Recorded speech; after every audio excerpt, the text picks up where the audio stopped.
A series of events, including shipping issues, hurricane damage, and the pandemic, has reduced availability of popular herbicides for farmers.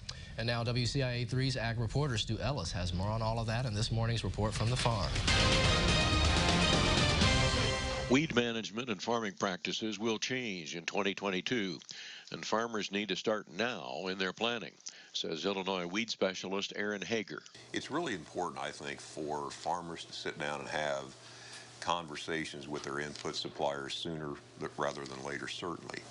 And, flexibility is going to become very, very important in these times of shortages and high prices. We may not simply be able to get the product that farmer may have used for years, had relied upon for many, many years. So the question becomes, can you find the alternative? There's going to be alternative products, but we certainly suggest that we take the time to understand what the spectrum of control is for these products if you have not used them before, and do they adequately control the species that you have most commonly or most problematic in your fields. Hager says with the shortage of popular foliar or applied herbicides, there's an increased importance in preventing weed emergence. We think, in 2022, especially as we see very tight supplies of many of the more common and popular foliar applied herbicides, the practice, the idea of building a good residual program at planting time, I think, is really going to take on increased importance, especially if we've got limited supplies of our post-emergence products. So again, know your spectrum. What do you have?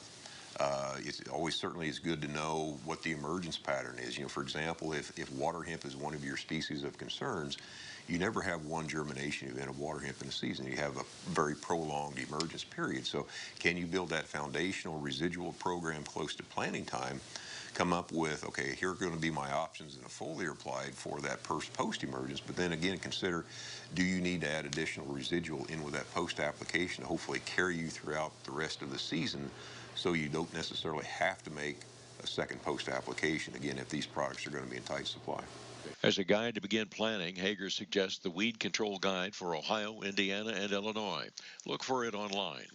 That's our report from the farm. I'm Stu Ellis with WCIA 3, your local news leader.